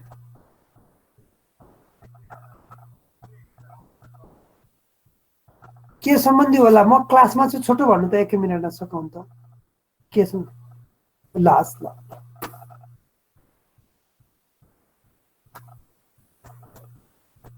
ओके भनेपछि हामीले BRICS before laying shall be thoroughly, यो भइसक्यो है। अनि अब यहाँनिर the bricks shall be raise, यो पनि भइसक्यो। हाफ एन आवरसम्म चलाउनु पर्यो, पानी हालेदेखिको गन्ने हो यो है, किनभने ड्राई भएकोलाई केही फरक परेन होइन। पहिला चाहिँ सिमेन्ट बालुवा हामीले घोल्यौँ, घोलिसकेपछि पानी यो म वाटर युज गरेको छैन भने त्यो रहन सक्छ धेरै बेर पनि होइन, त्यही भयो। During rains no brick works is carried out है। ड्युरिङ रेन्स पानी आएको बेला no brick work is carried out when special arrangements are made है।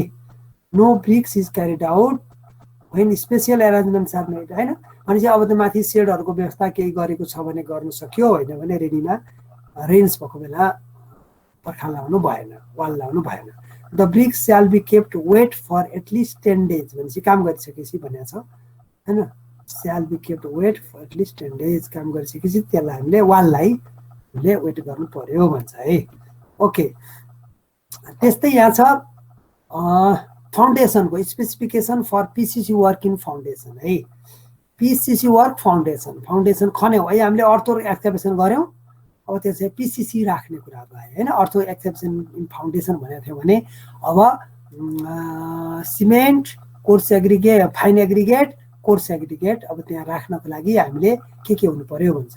अब कोर्स एग्रिगेट कस्तो हुनु पर्यो? Shall be of the hard broken stone होइन, त्यो ग्रेनाइटहरूको त्यस्तो खालको चाहियो। Hard broken stone of granite or similar stone, free from dust, dot होइन, फोर हुनु भएन, डस्ट भएन, अदर फरेन म्याटर्सहरू भनेको अरू अर्ग्यानिक म्याटर्सहरू मिसिएको हुनु भएन।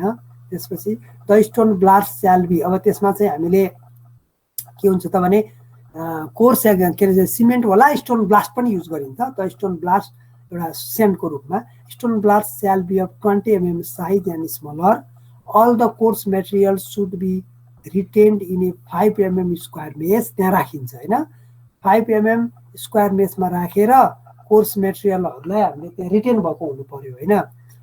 Mess and should be well graded such that the voids not exceeds 42%। के छ भनेदेखि यहाँ हामीले वास्तवमा coarse aggregate, fine aggregate proportion मिलाएर हालेनौँ भने बिचमा भोइडहरू हुन्छ है। जस्तो कोर्स एग्रिगेट र फाइन एग्रिगेटको प्रोपोर्सन मिलाउँदा त्यो कोर्स एग्रिगेटको बिचमा गएर के हुन्छ त भने फाइन एग्रिगेट बस्छ, भोइडलाई के गर्छ त हटाउने भयो होइन। त्यसले गर्दा भन्छ वेल ग्रेडेड हुनु पर्यो होइन। वेल ग्रेडिङ गरिसकेपछि त्यो भोइडहरू हट्छ।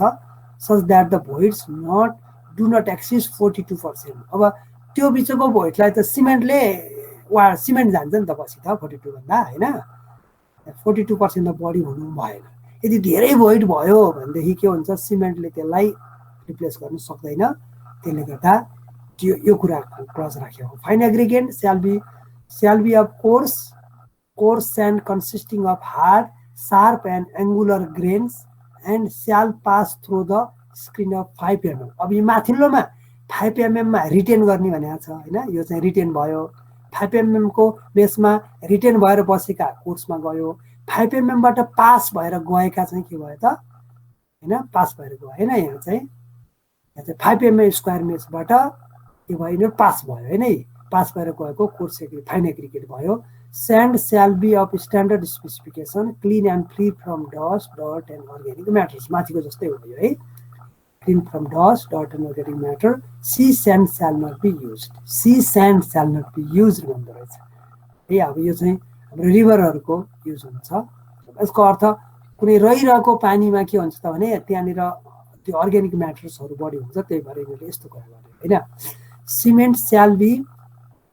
Cement shall be fresh Portland cement of standard ISI specification and shall have the required tensile and compressive strength and fineness हैन। अब यो कति हुनु पर्ने हामीले बताएनौं, त्यो कोडले स्पेसिफाई गरेको, यसमा त्यसको चाहिँ हुनुपर्छ भन्नु पर्ने हैन। Water shall be clean and free from alkaline and acid matters हैन, धेरै एसिडिक र बेस हुनु भएन, and suitable for drinking purpose को लागि हैन, drinkable water, potable water चाहियो भन्छ।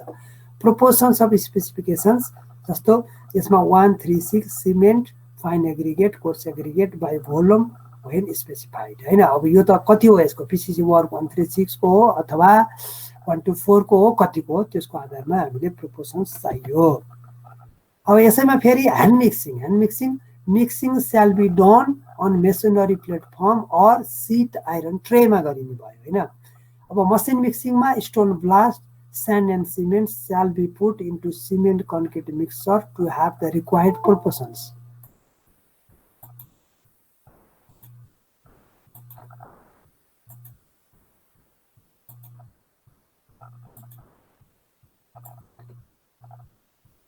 Okay. भनेपछि मेसिन मिक्सिङ हैन, machine mixing stone blast, sand and cement shall put into the cement concrete mixture to have the required proportions हैन, required proportion मा राख्नु पर्यो। slump, अब slump टेस्ट गर्नु पर्यो हैन।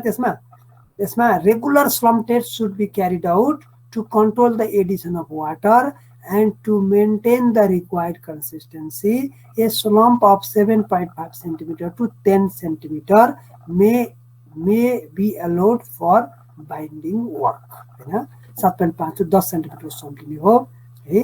जब धेरै पानी हाल्दैछ स्लम घट्छ, त्यसपछि वर्केबिलिटी त बढ्छ तर त्यसको स्ट्रेन्थ घट्छ, किनभने पानी चाहिँ मा गयो, पानी धेरैको भोल्युम बस्छ, बसिसकेपछि पछि पानी इभापोरेट हुन्छ अनि भोइड हुन्छ त्यहाँ है। त्यसले गर्दा एउटा अर्को पानी बढी भयो भने सेग्रिगेसन पनि हुन्छ, सिमेन्टलाई के गर्छ त एकातिर छिग्राइदिन्छ हैन। त्यसले गर्दा पनि स्लम्पलाई हामीले रेगुलर चेक गर्नुपर्छ भन्छ। फर्मवर्क centering and soltering shall be provided as required as per the standard specification before laying concrete to confine the support or to keep the concrete in positions हैन। त्यसलाई फर्मवर्क त्यही अनुसार राख्न पर्यो, नत्र भने राम्रो खालको रेगुलर फर्मवर्कहरु भएन भने कन्क्रिट पोरिङ भएर जान्छ हैन, त्यो पनि राम्रो भएन। अब लेइङ टेक्निकहरु, लेइङ गर्नलाई concrete shall be laid gently, not thrown in layers not exceeding 15 centimeter and compacted by pinning with rods and tamping with wooden tampons हैन। भनेपछि 15-15 सेन्टिमिटरको लेयरमा, किनभने हाम्रो फाउन्डेसन राख्ने हो नि, फाउन्डेसनको डेप्थ कति छ, मानौ 1 मिटरको डेप्थको फाउन्डेसन रहेछ भने हामी त्यसलाई लगभग 5-7 चोटि लाएर 15-15 सेन्टिमिटरको लेयर बनाउँदै लानु पर्यो हैन, जनरली, ताकि 15 सेन्टिमिटर अन एभरेज भन्दा बढी लाँदाखेरि के हुन्छ त्यहाँ भोइड हुन्छ, त्यसलाई रडले के गर्नु पर्यो, ट्याम्पिङ गर्दै अनि ल्याउनु पर्छ भन्छ। अनि अथवा भाइब्रेटिङ मेसिनले डेन्स कन्क्रिट नभइन्जेल फेरि अर्को लेयर राख्नु भएन। क्योरिङ मेथडमा after about 2 hours of laying of the concrete when the concrete has begun to harden हैन, लेइङ गरेको 2 घण्टा पछि 2 घण्टासम्म हार्डन हुन्छ, kept damp by covering wet gunny bags or wet sand for 24 hours हैन। भनेपछि हामीले के गर्न सक्छौं, कुनै एउटा जुटको बोराहरु छोपेर, जुटको बोरालाई चिसो पानीले हाल्दियो अनि जुटको बोरा छोपिदियो भने त्यो चिसो रहिरहन्छ, प्लास्टिकको बोराको त चिसो रहँदैन, त्यसले गर्दा त्यो पनि हामीले गर्नुपर्ने हुन्छ। ओके,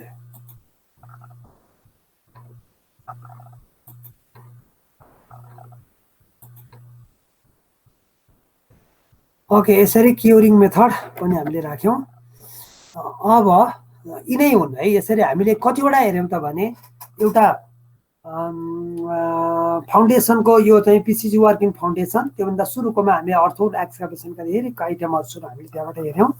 त्यसपछि गएर अर्को चाहिँ ब्रिक वर्क हो होइन, ब्रिक वर्कको मेसनरीको ब्रिक वर्कको हामीले स्पेसिफिकेसन लेख्यौँ। त्यसपछि गएर स्पेसिफिक पिसिसी वर्क होइन, त्यसमा हामी लेख्यौँ। अब यसैमा अर्को छ इम्पोर्टेन्स अफ स्पेसिफिकेसन्स भन्यो होइन। अब स्पेसिफिकेसन्समा जनरली किन गरिन्छ, हुन त यसको डेफिनेसन पढ्यौँ, यसको पर्पोज पढ्यौँ। डेफिनेसन पर्पोज आइसके पछाडि अनि यसको इम्पोर्टेन्स त त्यहाँबाट पनि झल्किन्छ है। किनभने जस्तो without specification tender document, tender अथवा contract documents and agreement are incomplete, baseless and invalid होइन। स्पेसिफिक नभइकन त टेन्डर डकुमेन्टै कसरी बनाउने होइन, एग्रिमेन्ट कसरी गर्ने होइन, तिनीहरू बेसलेस हुन्छन् अथवा इनभ्यालिड, भ्यालिडै हुँदैन। कुनको आधारमा गर्ने त, स्पेसिफिकेसनको आधारमा। We have to prepare the tender documents and agreements, so these are important होइन। त्यो एउटा भयो। To verify and check the strength of material for a work होइन। अब काम गरिसकेपछि अब स्ट्रेन्थको, मेटेरियलको स्ट्रेन्थहरू भेरिफाई गर्न, चेक गर्नको लागि अब हाम्रो स्पेसिफिकेसनमा बताए अनुसारको हामी चेक गर्न सक्छौँ होइन। स्पेसिफिकेसनै छैन भने how to check their strength होइन, त्यो कुरालाई पनि हामीले यसको इम्पोर्टेन्स भयो। It provide the cost of an item, cost of an unit quantity of work होइन। स्पेसिफिकेसनको आधारमा के हुन्छ त, हाम्रो कस्ट आउँछ, युनिट क्वान्टिटी होइन। प्रति एकाइको कस्ट निकाल्नलाई स्पेसिफिकेसनै चाहियो। To specify the equipment, tools and plans to be employed होइन। इक्विपमेन्ट्स, टुल्स, प्लान्स के युज गर्ने हाम्रो कन्स्ट्रक्सनमा, त्यो व्याख्या गर्नको लागि, त्यो तोक्नको लागि पनि हामीलाई स्पेसिफिकेसन चाहियो। यो इक्विपमेन्ट युज गर्ने, यस्तो टुल युज गर्ने, यस्तो प्लान्ट युज गर्ने भनेर लेखिएको हुन्छ, त्यसको आधारमा गर्नुपर्ने हुन्छ। अर्को टु प्रोक्युर द मेटेरियल रिक्वायर्ड होइन। कुनै मेटेरियलको खरिद गर्नको लागि, प्रोक्युरमेन्ट गर्नको लागि होइन, प्रोक्युरमेन्ट गर्नको लागि के गर्नुपर्छ त भने प्रोजेक्टको लागि आवश्यकता पर्ने मेटेरियल प्रोक्युरमेन्टको लागि अनि यसको क्वालिटी चेक गर्नको लागि पनि हामीलाई स्पेसिफिकेसन चाहियो होइन। स्पेसिफिकेसन तोके अनुसारको हामीले प्रोक्युरमेन्ट गराउँछौँ। जुन सप्लायरसँग हाम्रो एग्रिमेन्ट हुन्छ त्यो स्पेसिफिकेसन दिन्छौँ, त्यसै अनुसारको उसले सप्लाई गर्छ अनि उसको क्वालिटी टेस्ट गर्छौँ। त्यो मेटेरियल स्पेसिफिकेसनमा भयो तोके अनुसारको छ कि छैन त्यसको आधारमा हामी चेक गर्छौँ। बल्ल त्यो मेटेरियललाई हामीले स्टोर इन्ट्री गर्छौँ अथवा एक्सेप्ट गर्छौँ। त्यसको लागि पनि हामीलाई के चाहियो, स्पेसिफिकेसन चाहियो। It serves as a guide for site engineer होइन। त्यो त हो साइट इन्जिनियर अथवा सुपरभाइजरहरूको लागि होइन। अब त्यहाँको बिल अफ क्वान्टिटी बनाउनको लागि स्पेसिफिकेसन तोके अनुसारको कामहरू भएको नभएको, उसको स्ट्रेन्थ छ कि छैन त्यो हेरेपछि अनि उसलाई त्यसैको आधारमा हामीले चेक गर्न सक्छौँ। गाइड भयो त्यो इन्जिनियरलाई। सुरुमै हामीले भनेका थियौँ स्पेसिफिकेसनको ओनरको लागि कस्तो चिज बन्दैछ भन्ने एउटा वे आउट भयो। कन्ट्र्याक्टरलाई के काम कसरी गर्ने, के चिज युज गर्ने, कस्तो मेटेरियल युज गर्ने भन्ने भयो। त्यस्तै सुपरभाइजर इन्जिनियरहरूको लागि पनि एउटा गाइड भयो त्यहाँ सुपरभिजन गर्नको लागि। त्यस्तै पहिल्यै भनेको थियौँ हामीले serves as an evidence in case of dispute. कुनै डिस्प्युट भयो, कन्फ्लिक्ट भयो अथवा लिगल एक्सन जानु पर्यो होइन, त्यसको लागि पनि के हुन्छ भने स्पेसिफिकेसनको आधारमा नै we have to go ahead होइन। त्यसलाई पनि एउटा काम गर्यो, त्यस कारण यसको इम्पोर्टेन्स छ। Any changes in specification changes in contract cost होइन। त्यो त इम्पोर्टेन्स किन भयो भने स्पेसिफिकेसनमा चेन्ज भयो भने त्यसको आधारमा कस्ट बढ्छ। जस्तो स्पेसिफिकेसनमा हाम्रो डायमिटर अफ 14 mm बाट 16 mm गयो भने अटोमेटिकली युनिट रेट बढ्छ। त्यसै कारण हामीले स्पेसिफिकेसनमा चेन्ज नगरिकन मेटेरियलहरूको के चाहिँ क्वान्टिटी अथवा साइज बढाउन मिलेन। स्पेसिफिकेसन चेन्ज गरेर बढाएपछि बल्ल त्यही स्पेसिफिकेसन अनुसार युज गर्दा पेमेन्ट लिन दिन मिल्यो। होइन नि स्पेसिफिकेसन चेन्ज नगरिकन आइटम्सलाई चेन्ज गर्दा त्यो के मिल्दैन भन्दा पेमेन्टको केस गर्न मिल्दैन। त्यसले गर्दा any changes in specification changes in contract of in the contract cost भन्यो होइन। यसरी हामीले स्पेसिफिकेसनको इम्पोर्टेन्स है। यसरी हाम्रो यो टपिक्सहरू जनरली यति छ। स्पेसिफिकेसनमा हामीले जनरली यो आइटम्सहरू गर्छौँ। भनेपछि अब यसमा मैले अहिले बताए जस्तै अहिले हामीले यसमा यसमा है जस्तो अब तपाईँहरूले मैले जनरली पहिलो, दोस्रो, तेस्रो यिनीहरूको चाहिँ मैले देखाइदिएँ स्पेसिफिकेसन है। त्यस्तै गरी अब पिसिसी फर आरसिसी वर आरसिसीमा के कुराहरूलाई स्टिलको रेन्फोर्समेन्ट वुडका कुराहरू सिमेन्ट प्लास्टर होइन सिमेन्टको यो प्लास्टर यहाँ त हामीले त के ब्रिक वर्कको मात्रै हेऱ्यौँ होइन त्यसपछि पेन्टिङका यिनीहरू पनि सर तपाईँहरूले सर हेर्नुहोस् जनरल आइटमहरू होइन धेरै जसो चिजहरू त मिल्छन् स्ट्यान्डर्ड ल्याङ्ग्वेजहरू त तिनीहरू मिल्छन् जस्तो सिमेन्ट कस्तो स्यान्ड कस्तो एग्रिगेट कस्तो होइन त्यस्तै रङको पनि एउटा क्वालिटी स्पेसिफाई गरेको हुन्छ कतिचोटि लाउने मैले अन्य भनिसकेँ होइन स्टोन मेसनरीमा पनि हामीले एक्सपोजहरू स्टोनहरू कसरी देखाउने कस्तो क्वालिटीको स्टोनहरू राख्ने त्यसको स्टोन मेसनरी बनाउनलाई स्लोपिङहरू कसरी राख्ने होइन ती चिजहरूको बारेमा पनि त्यहाँनिर व्याख्या हुन्छ र यिनीहरू ग्यापियन वालका कुराहरू पनि यिनीहरूलाई सर तपाईँले एकचोटि हेर्नु होला होइन हेरिसकेपछि जनरली हामीलाई भनेको right the specification of the following होइन भनेर कुनै एउटा मध्येमा हामीलाई जनरली हाम्रो युजमा हाम्रो सिभिल इन्जिनियरिङमा युज हुने भनेका यिनै हुन् जनरली होइन त्योमा पनि एक्सकाभेसन अफ फाउन्डेसन यो त जनरली युज हुने चिज हो सिमेन्ट बटर ब्रिक वाल यो धेरै इम्पोर्टेन्ट पिसिसी फाउन्डेसन यो पनि बढी इम्पोर्टेन्ट त्यही भएर मैले तिनवटाको मैले देखाएँ अरू पनि तपाईँहरूले एकचोटि हेर्नुहोस् मैले स्याम्पलको रूपमा अगाडि देखाएँ र यसरी हेर्दा स्पेसिफिकेसन राइटिङ अब यसमा आउने भनेको वाट इज स्पेसिफिकेसनको इम्पोर्टेन्स के हो होइन एउटा त्यस्तो सोध्नु सक्यो अथवा डिटेल स्पेसिफिकेसन वाट इमिरा डिटेल स्पेसिफिकेसन र जनरल स्पेसिफिकेसन लेख्न सक्यो होइन अनि specification what are the norms should be followed while writing the specification अब स्पेसिफिकेसनमा कस्ता खालका नर्म्सहरू हामीले फलो गर्नुपर्छ जस्तो ल्याङ्ग्वेज कस्तो हुनुपर्ने कतिको ब्रिफी हुनुपर्ने डुअल ल्याङ्ग्वेज युज गर्न नहुने होइन प्याराग्राफमा लेख्नुपर्ने होइन त्यसपछि गएर कुनै कसैलाई बायसनेस गरेर लेख्नु नहुने ती कुराहरू पनि जनरली यसमा सोधिन सक्ने हुन्छन् हामीले अब आज हामी यति गर्छौँ र